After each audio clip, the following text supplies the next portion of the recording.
Yang ingin saya sampaikan kepada antum sebagai ibrah atau pelajaran menarik untuk kita koreksi diri. Beliau ini ahli ibadah, ahli fikih, hafal Quran dengan berbagai riwayatnya, paham banyak hadis sampai menuliskan kitab hadis, rajin tahajud tiap malam, rajin puasa sunnah, tapi di akhir kehidupannya, mohon maaf, matanya buta, Pak.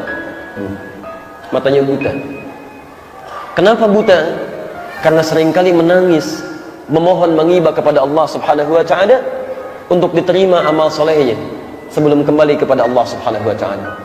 Pernah ditanya oleh seorang sahabatnya, "Ya Syekh, lima hakadha?" "Syekh, kenapa Anda mesti seperti ini, menangis sampai buta matanya?" Apa jawab beliau? Lihat kalimatnya. "Saya menangis seperti ini sampai mata saya demikian karena saya selalu bermohon kepada Allah agar Allah berkenan menerima amalan yang telah saya kerjakan.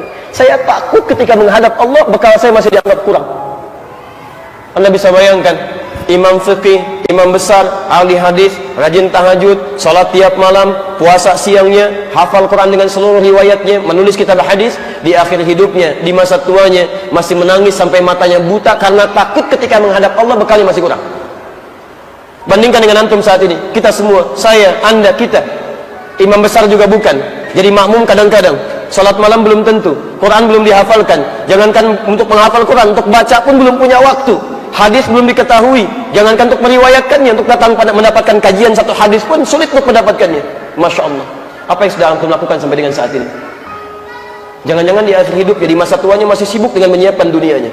Masya Allah. Imam At-Tirmidzi masih sibuk baca Al-Quran. Antum imam bukan, masa akhir hidupnya masih sibuk dengan Al-Quran. Ada yang masih karaokean juga dan sebagainya. Masya Allah. Ya.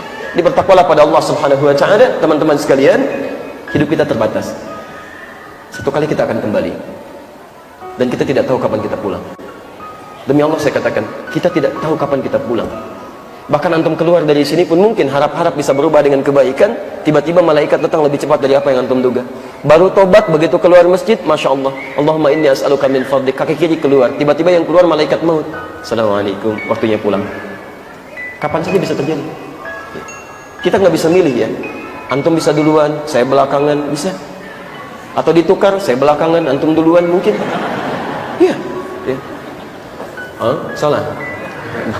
Bisa, saya duluan setelah antum, bisa, gitu kan? Jadi semua bisa terjadi ya. Allah. Baik, sekarang kita diam sejenak.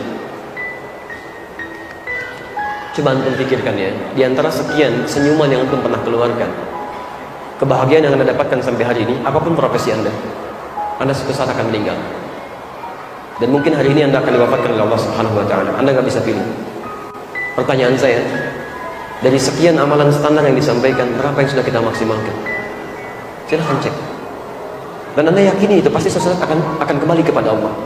Kalau anda tidak berpikir berubah dari hari ini, waktu anda akan semakin sempit, anda akan tertinggal. Jadi saya mohon, kalau boleh saya bermohon, saatnya kita berubah. Anda silahkan jadi apapun, silahkan.